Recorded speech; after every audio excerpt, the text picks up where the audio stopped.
À l'affiche sur TF1, Franck Nicotera, grand espoir des super moyens, invaincu en 26 combats. Et Jean-Baptiste Mendy, champion de France des légers. Deux grands combats pour deux boxeurs français sur la route d'un titre européen. Boxe, vendredi 23h35 sur TF1.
Michel Duborgel le répétait souvent, une rivière, c'est comme une personne. Une personne avec laquelle les pêcheurs entretiennent des rapports véritablement amoureux. Pour Émile, par exemple, la source du Chéran, en Haute-Savoie, est le plus bel endroit du monde. Celui où il est le plus heureux, celui qu'il connaît le mieux. Dès que la neige et la glace ont fait place à l'herbe et aux fleurs de la haute montagne, il vient prendre des nouvelles de la bien-aimée.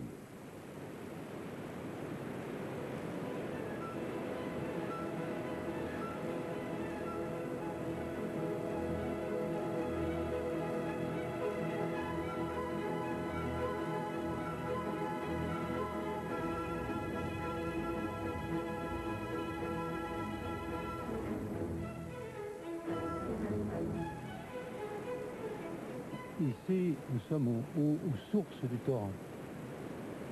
La neige est à 2 pas de nous. Vous voyez tout de suite les cascades, les petits ruisselets qui passent un petit peu partout. Il ne faut pas beaucoup de temps pour que le torrent soit formé et qu'il y ait suffisamment de nourriture pour que le poisson y soit. Qu'on pêche dans des eaux aussi peu abondantes et si haut étonne en général les gens qui n'ont pas l'habitude du pays.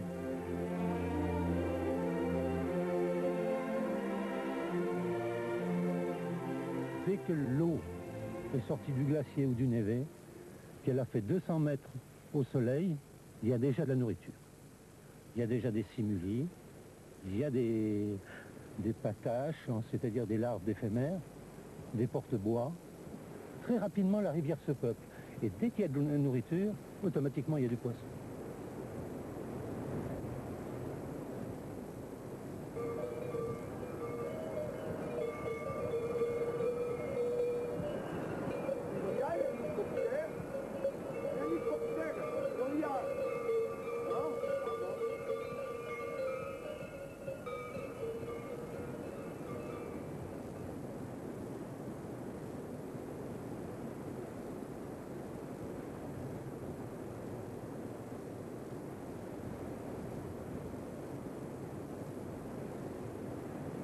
Dans ces eaux en altitude, qui sont très froides, le poisson n'est pas dehors dès le début de la saison. C'est-à-dire il n'est pas disposé à mordre à tout moment de la journée. Il faut aller le chercher sous ces cailloux, dans les refuges où il tient normalement. Alors la pêche à la grande canne permet de maintenir son amorce devant le refuge du poisson. Vous lui mettez sous le nez, c'est de la publicité. Si ça prend, il sort et il mange.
au bord de l'eau, quelle que soit la rivière, il faut que je réfléchisse un moment.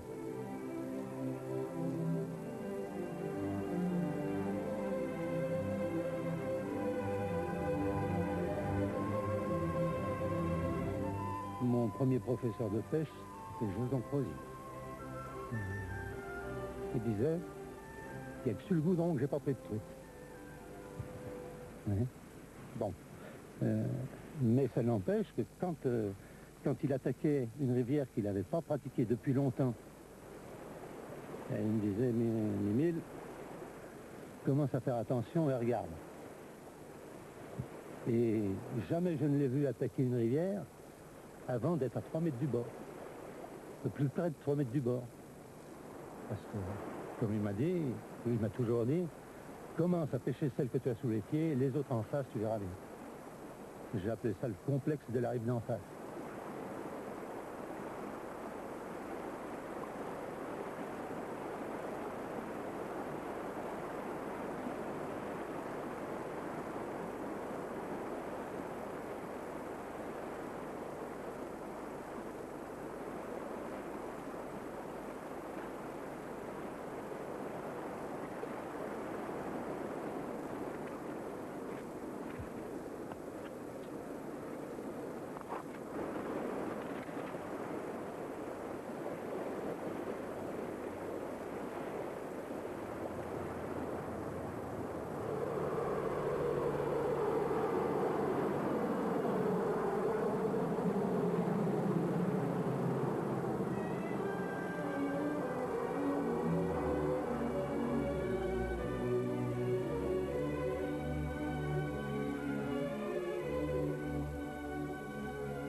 Souvent, Rivière varie. À mesure que le Chéran quitte sa montagne natale, il se fait plus large et moins rapide. Les modes de pêche deviennent différents. Et puis, ce n'est plus la même solitude. La rivière n'est plus courtisée seulement par les pêcheurs.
Oui, Bernard, Salut Mimile, tu vas à la Dandine?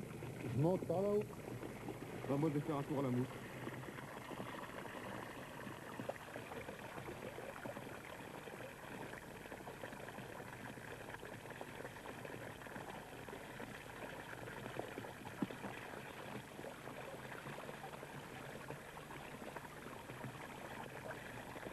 Tantôt.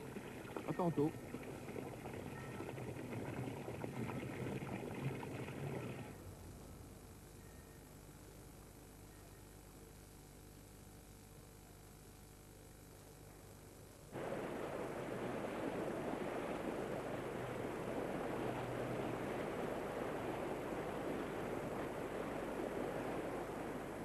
Bernard aime autant le Chéran qu'Émile. Pas tout à fait pour les mêmes raisons, pas tout à fait le même Chéran non plus, car il préfère pêcher en aval de la rivière.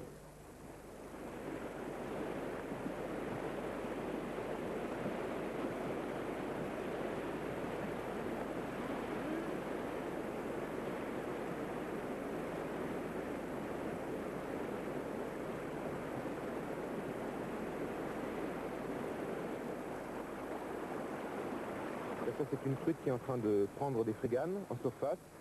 Ça fait des gobages beaucoup plus bruyants parce que ce sont des mousses qui sont plus volumineuses et qui se débattent sur l'eau. Elles sont très prisées par les belles truites.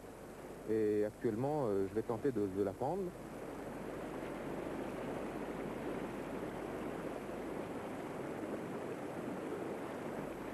Ça y est, je viens d'appliquer, c'est une Fario, elle fait au moins 3 livres.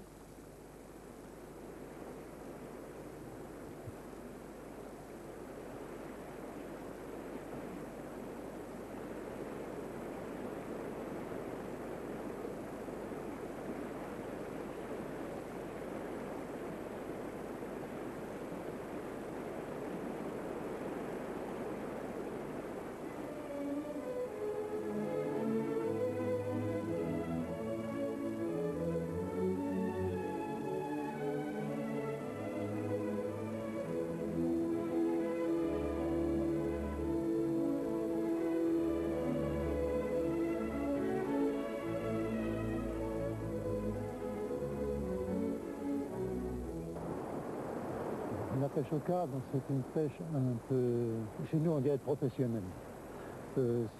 L'origine est assez lointaine puisqu'elle vient du Tyrol. Et ici c'était une pêche de Romanichel au début. Pour eux c'était quand même un moyen de vivre. Et ensuite, bon, les gens du pays l'ont adopté. La pêche au cadre, c'est une pêche surtout adaptée au torrent. Si vous regardez un pêcheur au cadre et un pêcheur avec un moulinet ordinaire normal, il y a des temps morts qui sont supprimés sur le cadre. Par exemple, l'ouverture du piqueur. Dans un torrent, il faut imaginer l'eau comme une série de couches d'eau. La couche de surface va par exemple à 3 mètres à la seconde, et ensuite, la vitesse diminue au fur et à mesure qu'on s'approche du fond. Et comme ce sont des torrents avec surtout des cailloux, des blocs, les truites sont dans les remous des blocs, pratiquement dans de l'eau immobile. Elles n'ont presque pas à nager.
Quand on pêche à la dandinette, tout le travail du pêcheur, c'est d'arriver à atteindre cette couche presque immobile et à ce que son amorce défile le plus lentement possible. Il ne faut donc pas tirer sur l'amorce et en même temps, il faut la remonter pour pas qu'elle accroche. Toute la difficulté de la pêche, c'est ça.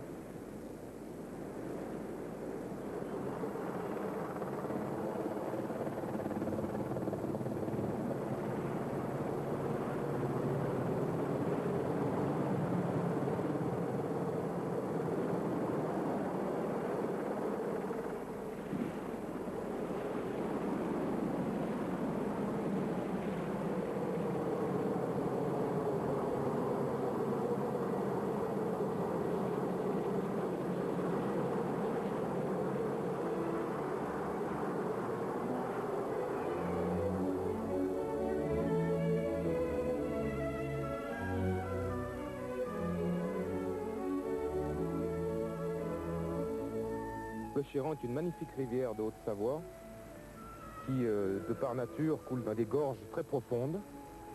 Et jusqu'à présent, c'est une rivière qui a été préservée de toutes les agressions. Et c'est pour ça que vous la trouvez dans cet état très naturel et très très beau. C'est une rivière que je connais depuis l'âge de 10 ans. C'est un garde-pêche qui m'a appris à connaître cette rivière, qui m'a appris à aimer cette nature. Je pense que c'est l'une des 5 plus belles rivières françaises, qui reste encore à l'état naturel.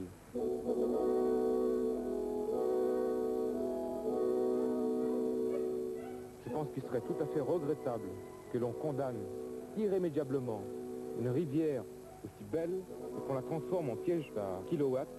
Et si on sauve cette rivière des projets de barrage qu'il y a actuellement, eh bien, je pense que ce sera un héritage qui ne sera pas négligeable à l'avenir.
Eh oui, dans le Chéran, il y a de l'or. Un petit peu. D'ailleurs, les Romains l'ont exploité assez longtemps, les Gaulois aussi. Les Templiers ont établi un monastère pas loin d'ici pour exploiter l'or du Chéran. Il y a toute une partie légende qui s'inscrit aussi dans le contexte du Chéran. Alors, on dit qu'un certain Charbet, seigneur qui est devenu seigneur de Cusy, a fait fortune en trouvant la concentration d'or, la grosse concentration. Mais c'était au XIIIe siècle et depuis on cherche, mais on n'en vit pas. Ça passe comme la pêche. Hein. Quand ça ne mord pas, on va chercher un peu des paillettes.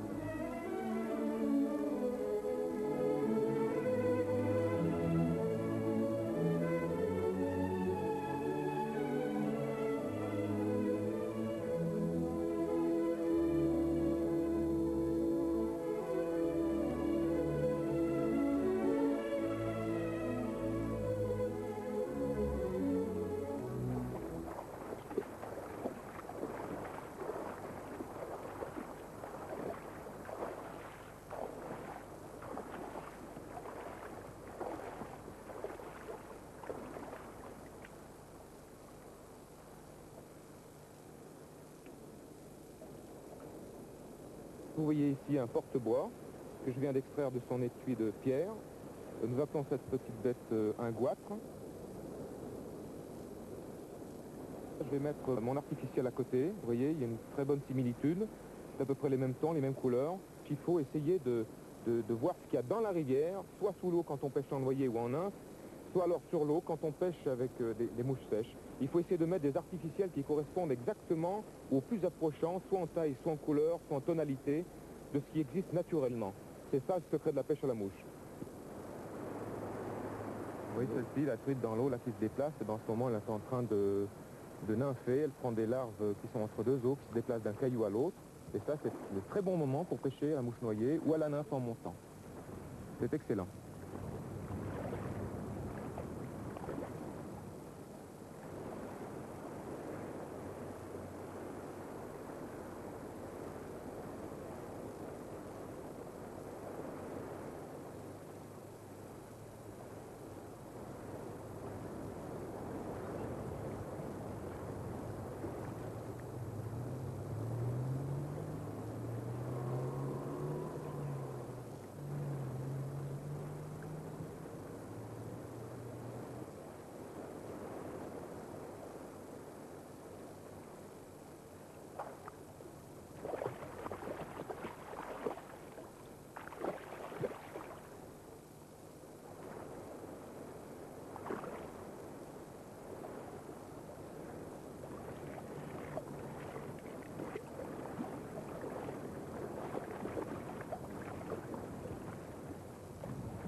pêche à la mouche noyée au milieu de la rivière parce qu'à ce niveau-là, l'eau est un peu plus froide qu'en bas et il y a des larves aquatiques qui sortent moins rapidement. Disons, il faut attendre des journées beaucoup plus ensoleillées.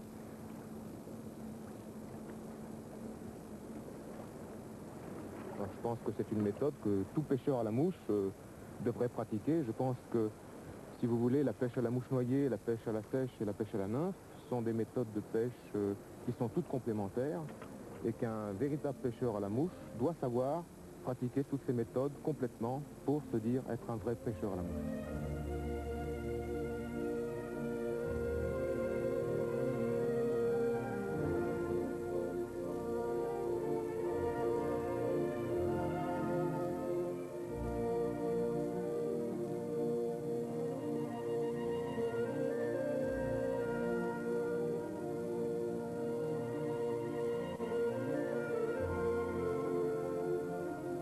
Des rivières comme chez nous, qui commencent par un pipi d'eau et qui finissent par, comme des fleuves. Donc, nous en avons quelques-unes comme ça en Haute-Savoie. J'espère, pour mon petit-fils, qu'on arrivera à les sauver.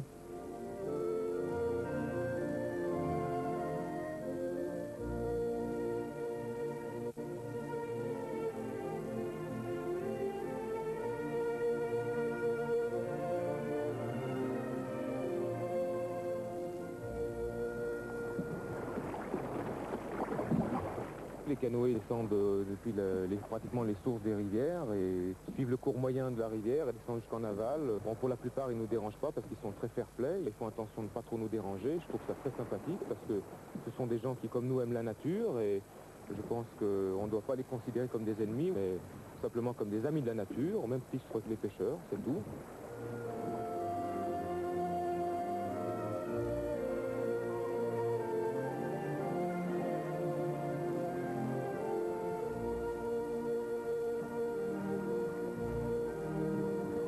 Ils arrivent dans l'aval de la rivière, c'est beaucoup plus calme, c'est des canotismes calmes, ils pagayent lentement et puis ils arrivent, débouchent dans le lac, c'est très beau, c'est très chouette.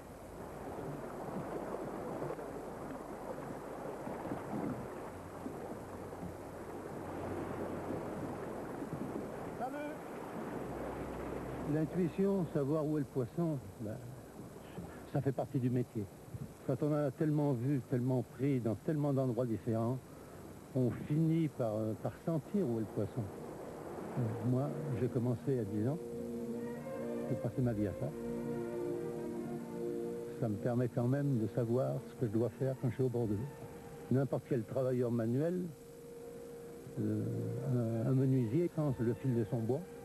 N'importe quel travailleur sait ce qu'il fait avec sa matière. Moi, ma matière première, c'est la rivière.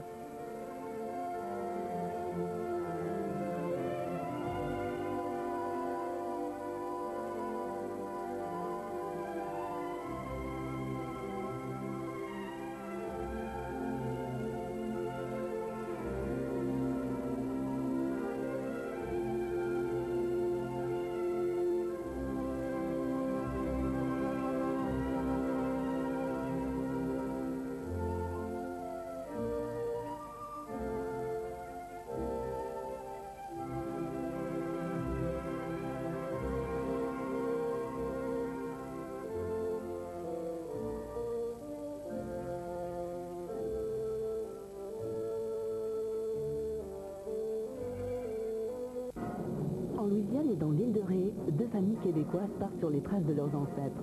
52 sur la Une les a suivis dans leurs recherches. Cette découverte historique enregistre d'état civil, remonter son ascendance et établir son arbre généalogique devient un parcours exaltant, passionnant comme une enquête. Au bout du chemin, la joie de rencontrer des cousins inconnus. 52 sur la Une, ce soir 22h35 à la recherche des cousins perdus sur TF1.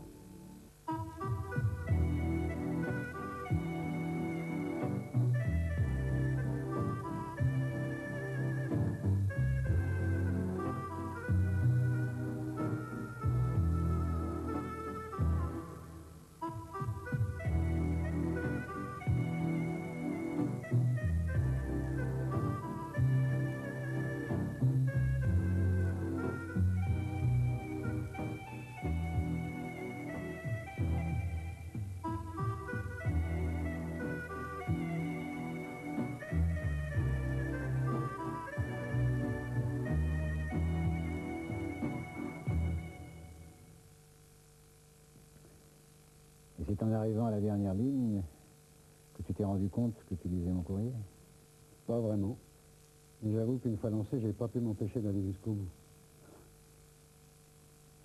Et ensuite, tu as interrogé Françoise? Pas du tout. Je me suis penché sur les archives, pas sur ta secrétaire. Léo. Eh oui, mon vieux, je vieillis, c'est comme ça. Pourquoi tu as refusé l'affaire Chachi? Aucun intérêt. Moi, je dirais plutôt le contraire. Miss Chachi est prête à mettre le paquet pour faire réhabiliter la mémoire de son père.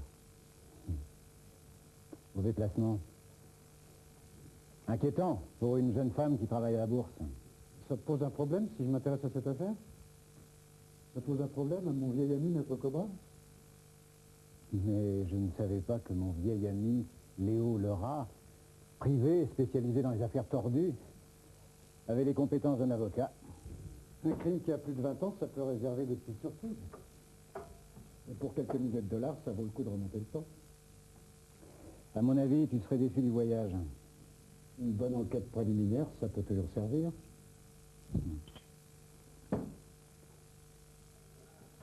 Surtout si on a du temps à perdre.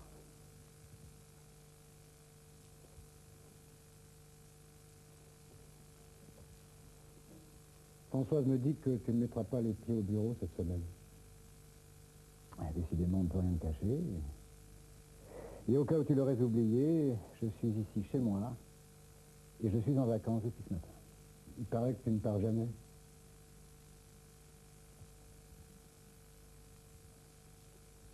C'est la décompression maison. Le caisson d'isolation grande largeur. Exactement. Ça frise l'obsession, cette recherche de la solitude. Qu'est-ce que tu veux dire? Tu t'enfermes, tu sors le moins possible, et ta secrétaire ne te connaît aucune relation féminine. C'est inquiétant. Pour qui? Pour elle, bien sûr.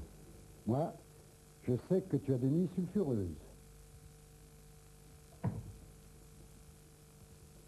Une femme vêtue noire, le visage voilé. Passionnant. Tu devrais prendre ma concierge, ton assistante. C'est rare un type comme toi. Dis donc, Léo. Tu crois vraiment que si cette affaire valait le coup, je te laisserais manœuvrer? Qui sait? En tout cas, j'envoie un fax à New York. Peut-être que ma proposition plaira à Miss Chachi. Faut que ça marche, mon vieux. Je vais pas squatter ton bureau ad vitam aeternam faute de fric. Tout le monde va finir par penser que nous travaillons ensemble. Tu devrais laisser tomber tes vieux fantasmes, Léo. Tu te rends compte d'une association contre nature? Je veux dire. Le cobra et le rat. Non, Je te tiens au courant. c'est ça.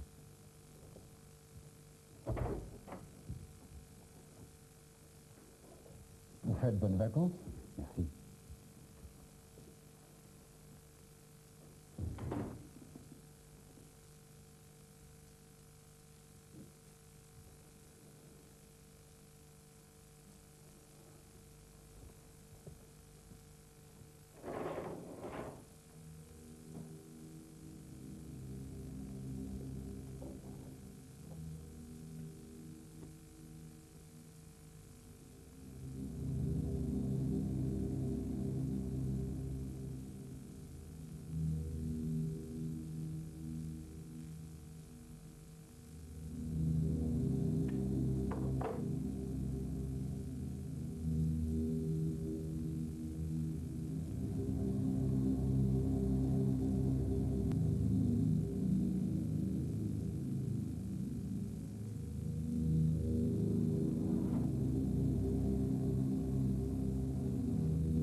Antoine, c'est Léo.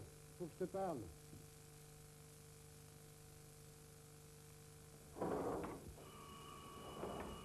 Ouvre-moi. Le concierge t'avait passé avec des fleurs. Antoine, déconne pas, c'est que t'es là. Ouvre, mon Dieu. Qu'est-ce que tu veux? Faut que je te vois. Je t'ai téléphoné, mais le téléphone ne marchait pas. Je n'ai même pas fait te laisser un mot, tu l'as pas lu? Ah oui, qu'est-ce que tu veux? Il faut qu'on parle de Lena Schack. Je suis pas ici, Léo, je suis en vacances. Alors fous-moi la paix, cette affaire ne me concerne pas. Il a accepté. On s'est même rencontrés.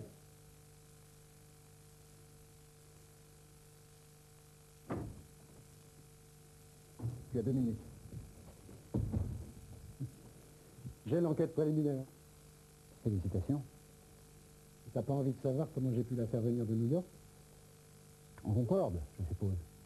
Elle aimerait te voir pour discuter de la suite éventuelle des opérations. La suite?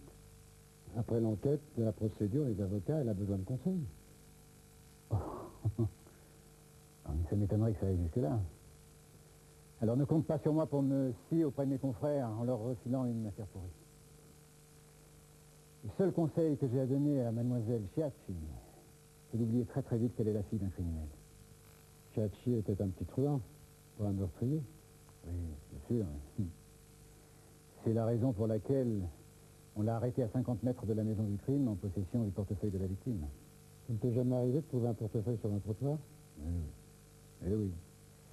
Un promeneur tranquille, avec une lame dans la poche et un petit calibre sous le bras. De vergne, on lui a fracassé le crâne avec quelque chose de lourd.